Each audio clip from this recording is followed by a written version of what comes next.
Bienvenidos a la revisión de la Agenda Económica PM de este martes acá en CNN Chile. Y si bien sabemos que la agenda del lunes estuvo cargada con noticias negativas por la alta inflación que todavía está en nuestro país, la de este martes queremos partirla con una noticia positiva que no se va a traducir inmediatamente, pero sí en el corto plazo. ¿Por qué? Se calcula que si antes se esperaba que el alza de las bencinas y los combustibles fuera por 35 semanas consecutivas más, ahora, con el precio del petróleo y con la baja del dólar, en vez de 75 semanas, se baja a 20 semanas. Sabemos que sigue siendo bastante tiempo, pero es casi la mitad de lo que se estimaba anteriormente. Así lo proyecta un informe de Clapes UC y conversamos ahora en Agenda Económica con Luis González, que es el coordinador económico de medio ambiente en Clapes UC, a quien vemos en pantalla. Luis, gracias por estar en Agenda Económica. Hola Nicolás, muchas gracias por invitarme al programa. Gracias a ti por estar con nosotros, porque esto, si bien no va a ser inmediatamente, es algo positivo, que el alza de las bencinas, que prácticamente, no sé, llevamos año y medio, casi 2 años, con alzas consecutivas todo el tiempo, por lo menos en el horizonte de corto plazo, en 20 semanas más, debiera terminar. ¿Si nos puede explicar cómo llegar a ese cálculo? Claro que sí. Semana a semana lo que observamos es que el mecanismo que estabiliza los precios al consumidor, el MEPCO, lo que hace es otorga un subsidio o en su defecto aumenta el impuesto sobre el impuesto específico en el componente de la gasolina. Y lo que hemos observado, y este es un análisis que va cambiando semana a semana con los datos que se dan a nivel internacional, y lo que hemos visto que los dos determinantes del precio local, estoy hablando del precio de petróleo internacional y el tipo de cambio, en esta ocasión han favorecido para reducir ese traspaso de en torno a 400 pesos que estaba, por ejemplo, la diferencia del precio del consumidor al precio real sin subsidio, a 220 pesos, por ejemplo, para la gasolina de 93. Si nosotros dividimos esos 222 pesos entre 12 pesos por litro cada semana, podemos obtener en torno a 20 semanas que es el traspaso final de esa diferencia, si es que las condiciones no empeoran hacia adelante. El MEPCO, en su etapa más crítica, es decir, de precio de los combustibles, como tú mencionabas con el petróleo y el dólar, llegó a subsidiar hasta 400 pesos por litro. Es decir, si lo lleváramos a un precio actual, el litro debería estar en 1.700 pesos, 1.650 y no 1.250 como está ahora. Así es, así es. Durante 11 semanas, por ejemplo, para la gasolina, esto ha sido así. El subsidio inclusive ha sido más alto de lo que se recauda, por ejemplo, por el impuesto específico. Y entonces en ese momento se ha logrado ese subsidio de hasta 400 pesos por litro. Y ahora lo que hemos visto es que con esa reducción del precio, y estamos hablando del precio del petróleo, el Brent, que se ha acercado a los $100, todavía no alcanza los $100, en promedio entre junio y julio ha estado entre $110, pero ha bajado significativamente de principios de junio, un 25% aproximadamente. Y por el otro lado, ya estamos empezando a ver algunos beneficios de lo que ha sido la intervención del tipo de cambio a nivel local, que a la fecha, por ejemplo, hoy se ha cerrado el tipo de cambio en 903 pesos, al inicio de la jornada estaba algo por debajo de los 900 pesos, y por lo tanto esa apreciación del tipo de cambio local con respecto al dólar beneficia y abarata las importaciones. Luis, hace algunas semanas se necesitaban 400 pesos de subsidio por litro. Ahora son cerca de 200 pesos. Esto es porque el litro, producirlo, comprarlo, importarlo, es más barato. Así es. Los componentes importantes en esa estructura que tú mencionas son, primero, el costo del impuesto, ¿no es cierto? Está el IVA y el impuesto específico. Después están los márgenes de refinación, que es cuánto me cuesta refinar el petróleo, digamos, y volverlo gasolina o diésel. Y después están los márgenes de comercialización. Entonces, acá lo que estamos viendo es que el MEPCO está actuando reduciendo ese impuesto específico que en promedio significa aproximadamente como un 55 a 60% de la tarifa final. Yo estuve revisando los últimos precios. El WTI está ahora en $90, el Brent en $96 y el dólar cerró hoy en 903 pesos. Esos valores actuales, ¿ustedes los incorporaron para este cálculo de que aproximadamente las alzas se extenderían por 20 semanas más o no los han incorporado del todo y quizás después de esas 20 semanas de alza empezaríamos a ver bajas con esta incorporación de nuevos precios? Por ahora, la respuesta es que esos datos que han salido en esta jornada todavía no están incorporados en este cálculo, porque la ventana móvil de promedio lleva más o menos 2 semanas de observación, ¿ok? Entonces eso son, si quieres, buenas noticias que se están acumulando en el siguiente periodo de cálculo que serían estas 2 semanas. Eso por un lado. Y por otro lado, también con respecto a las 20 semanas, estas buenas noticias, entre comillas, lo que hacen es reducir, acortar esas semanas, así como pasamos de en torno a 35 semanas de transferencia a ese precio real, a 20 semanas, con estas bajas se va reduciendo aún más ese número de semanas. Son menos semanas que se van a ir transfiriendo estas alzas porque esa diferencia se va acortando. Para entenderlo perfectamente, si sigue esta tendencia de que baje petróleo WTI, petróleo Brent y el dólar esté en 900 o incluso llegando más abajo que ese nivel, entonces esas 20 semanas pueden ser menos. Así es, así es. También es importante, Nicolás, que el precio de referencia que nos interesa, si bien ambos se mueven sí, muy parecido, es el Brent, exactamente. Perfecto. Y posteriormente a eso, Luis, ¿uno podría proyectar bajas? ¿Es algo factible de ver?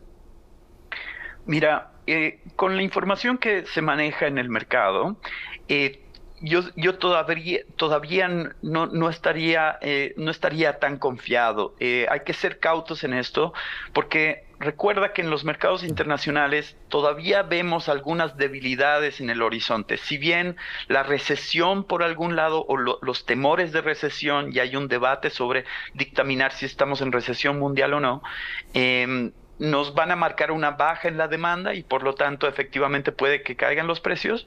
Eso sería como en el horizonte un escenario, pero también por otro lado el tema de la producción de Rusia parece que todavía no está tan estable como ha mostrado en los últimos meses, y en ese caso inclusive hay escenarios de algunos bancos de inversión que dan cuenta que al final del trimestre, el último trimestre de 2022 de este año, vamos a tener un repunte, un alza de los precios. Por lo tanto, todavía son brotes que no están terminando de confirmarse hacia adelante. Luis González, coordinador económico de Medio Ambiente en Clapes UC, muchas gracias por traernos estas buenas proyecciones que ojalá se cumplan, en verdad, lo que todos deseamos. Te mando un abrazo, que estés bien. Hasta luego, muchas gracias. Chao, Nicolás.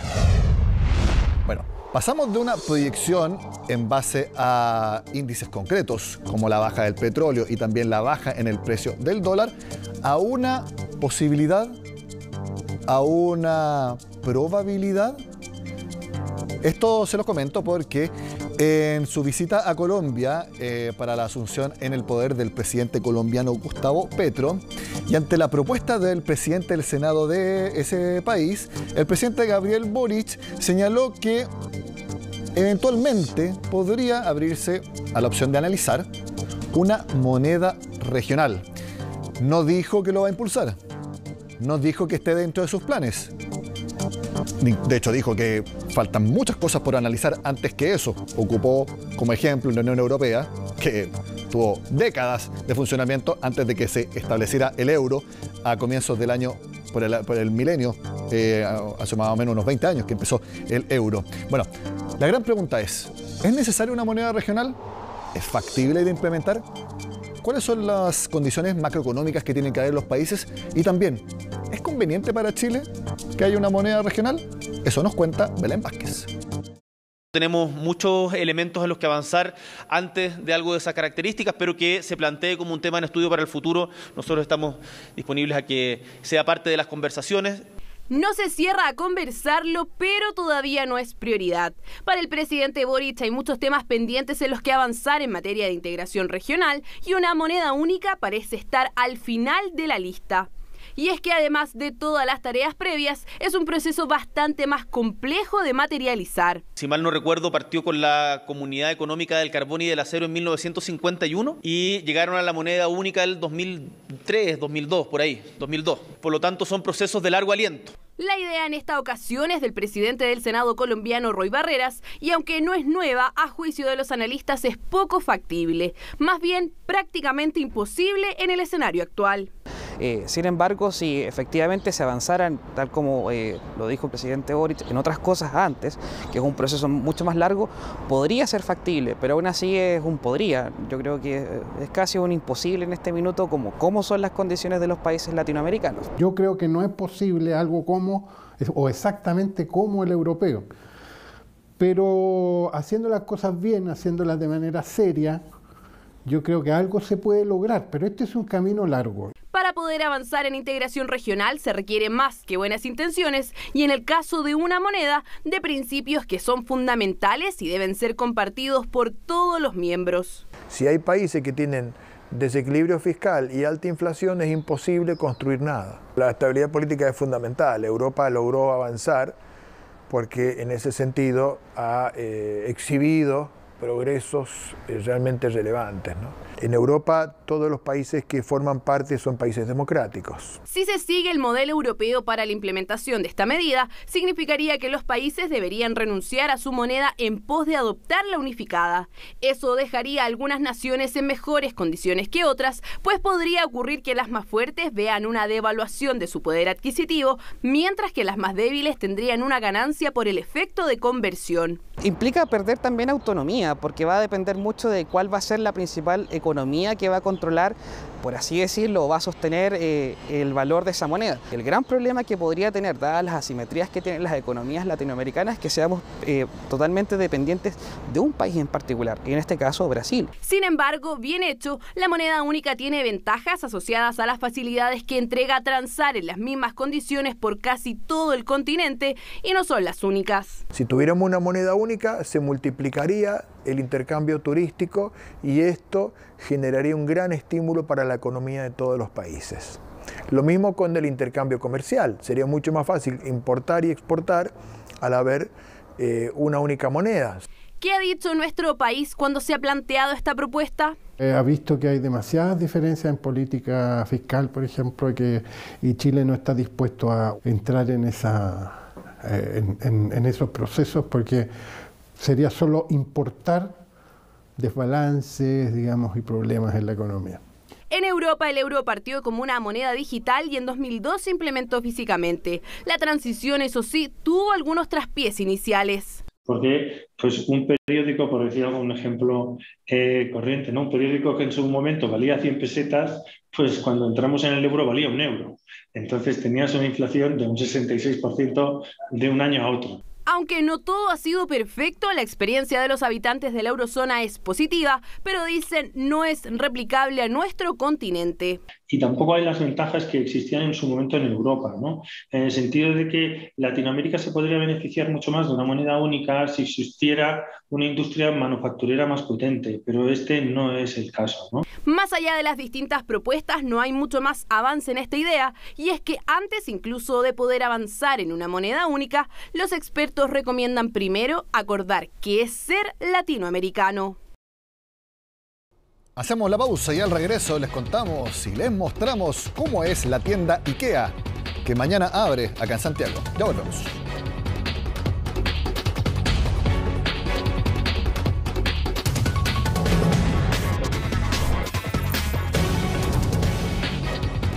Ya sea a través del proyecto de ley que se está discutiendo en el Congreso o por iniciativa propia de las empresas, la verdad es que la idea de reducir la jornada laboral a 40 horas cada vez agarra más forma.